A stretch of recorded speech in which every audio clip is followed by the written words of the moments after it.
Hello, good people of YouTube. Mountbatten here. And today we have some very good news regarding the interactions between CVs, submarines, and, well, every other class in the game. These are, by and large, very positive changes, and more than a few of these are changes that we have been asking for a very long time from Wargaming. In fact, some of them are actually changes that were originally supposed to be part of the CV rework, but Wargaming is going ahead and launching some of them early with update 14.7, apparently. So, great news. The DevBlog will be linked down below, so if you want to read along as I read aloud, you can check that out. I will also be throwing any relevant images or artwork up on screen as we go through it. While you're down there, why don't you go ahead and click the like and subscribe button so you never miss any of these Warships news videos. But anyway, on to the DevBlog. DevBlog is titled Closed Test 14.7 Aircraft Carrier Changes and Survivability Improvements.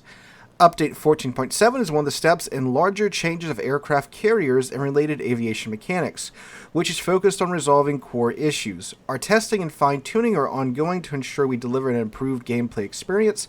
However, while many changes are still in development, we would like to implement some of the already prepared tweaks, quality of life features, and improvements on the live servers now, before the next closed testing. Look out for additional devlogs later this summer, diving deeper into further changes currently in development. Okay, so I do like that they are putting the changes that are ready on the live server. It kind of helps with, not dumping a bunch of huge changes on the player base at once. So, you kind of piecemeal it one at a time to where the players can, experience new mechanics, get used to them, and then you can go ahead and implement the next wave of, new mechanics or changes after that. I think that's a pretty good thing. I'm not sure if that's what they were going for, or if they were just going for their, okay, like, these are ready, let's just go ahead and shove them out the door. But I think it's a good thing either way. So what is changing with aircraft carriers? Well, there's quite a few things coming in 14.7. They say here, a key goal of this update is to optimize aerial spotting and visibility mechanics, making them more intuitive and consistent across the various gameplay scenarios. Changes made, on-fire detectability reduced. Ships on fire will now have their aerial detectability increased by 2 kilometers down from 3 kilometers, making it the same as surface detectability increase on fire. Unified aircraft spotting range. A standard detectability range of 10 kilometers has been applied to all player-controlled and non-player-controlled aircraft except for jet airplanes. Aerial detectability penalty for firing removed. Firing main battery guns no longer increases a ship's aerial detectability. So that cuts back on a lot of frustration from the surface ship side of things. I mean, good God, the amount of times that, I fired my guns and some stupid spotter or some stupid squadron flying by has detected me when I otherwise wouldn't have been detected is incredibly annoying. I think it's good too, the fire detectability is now unified, just 2 kilometers across the board. Again, cuts back on some of that frustration from that passive spotting that has been, a constant plague for surface ships for years. So that's great. Those are 3 good changes. Relatively small changes, but again, great nonetheless. Now, the unified aircraft spotting range, that's a little like, well, some ships, they're things that their planes are stealthy, so you don't see them until later on. That can maybe be a bit of a monkey wrench. Maybe they've accounted for that going forward, but that's the only thing that I can see that's maybe, might cause a little bit of a problem here. But overall, again, good changes there. For surface ships, at least. All aircraft carriers with secondary batteries will now feature manual-controlled secondaries, adding an extra layer of defensive capability. They will use the same system introduced with German heavy cruisers, meaning secondaries under manual control will receive adjustments to range, accuracy, and reload parameters. Players will maintain the ability to designate specific targets for their carrier secondaries while not under manual control. If you played the closed test, the public test when they had that, what was that, like 3 or 4 months ago, it was a system that worked pretty well then, and it looks like they're pretty much, copying pasting that, which, I mean, fair enough, it works, no need to change it. Well, I mean, I guess you could say they copy pasted this to the new German cruisers that aren't even out yet, and yeah, so I guess the CVs originally had it, which I guess not much of a guess. They actually did have it before the German cruisers did. So yeah, it's the same system that that worked in the closed test. So yeah, you can control your secondaries now. That's pretty cool. You know, CVs are in a lot of ways getting a lot of nerfs to, you know, their current state. So giving them, you know, something a bit of a positive, like being able to manually control the secondaries, makes sense. So that's cool. And, you know, it might encourage some CV players to play a little bit closer to the battlefield. That way, you know, you can use your secondaries to defend yourself against destroyers and such. You don't have to rely on, you know, the AI gunners missing every shot to defend you. So now they might be playing a little bit closer, which means there's less frustration with having to deal with them sitting in the back of the map the entire game, right? So I think that's a very positive change overall. Plus, it's fun having, like, some of the higher tier CVs have a gajillion secondaries, right? So it's pretty goofy using them to gun down destroyers. So good change there in my mind.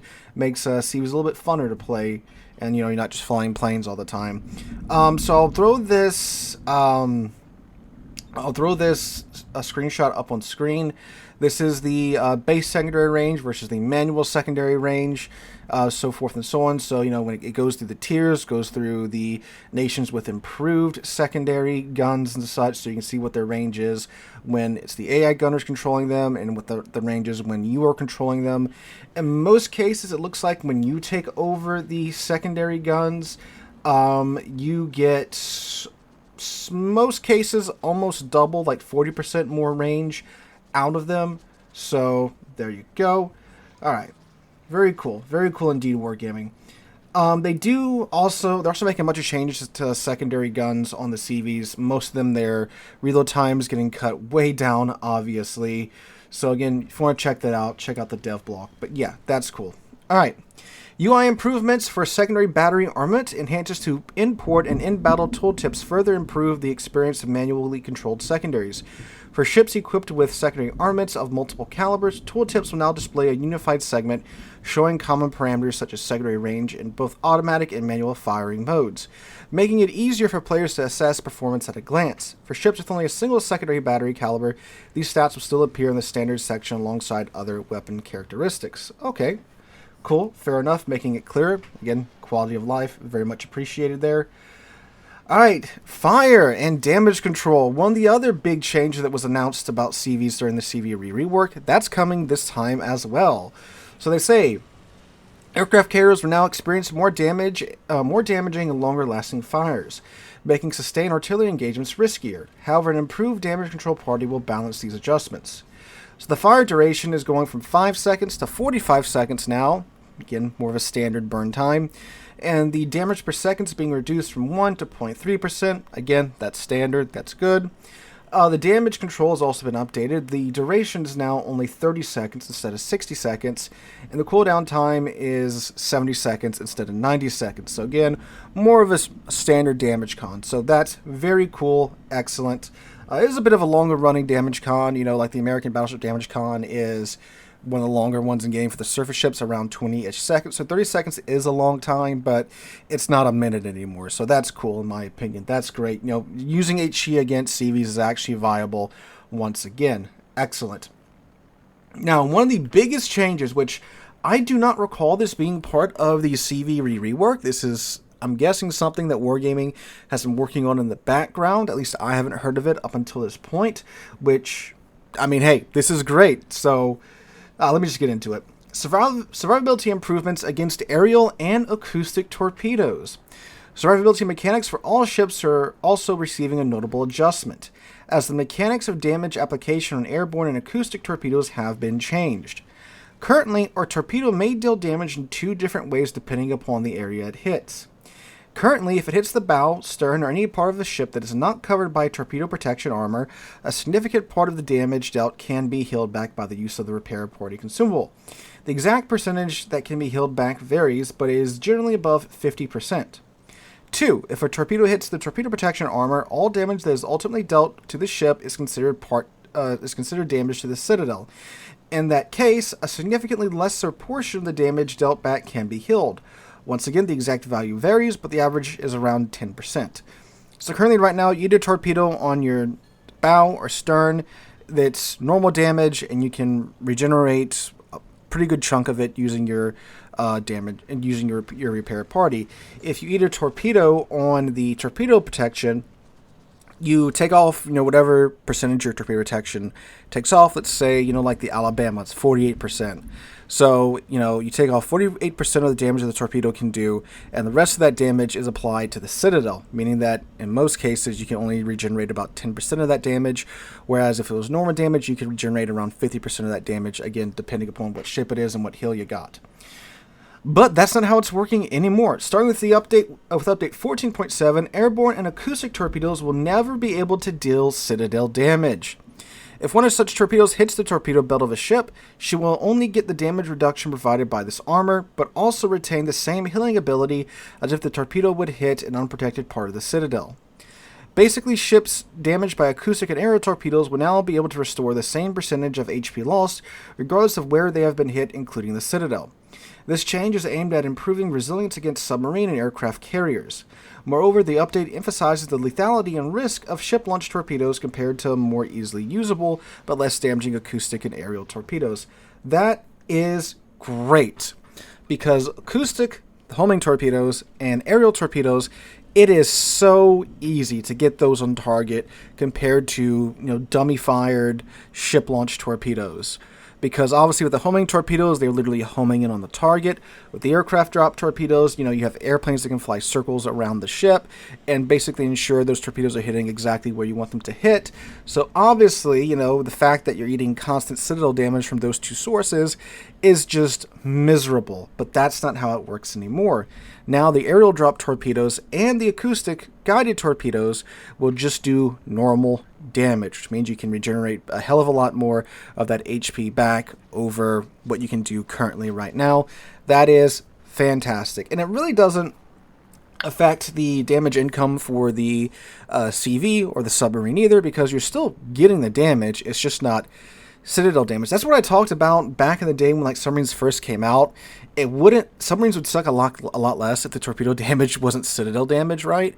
Because obviously, it's a lot easier to eat guided torpedoes than non-guided torpedoes, right? So yeah, and with how much damage con's overwhelmed nowadays and such, this is an excellent change in my humble opinion. And I am very glad Wargaming is going ahead and launching these changes already. I believe these will make huge strides towards cutting back on a lot of the frustration that players currently have with CVs and subs. So this DevBlog, 2 thumbs up for me, Wargaming. Excellent job. I cannot wait to see how these changes will impact the game.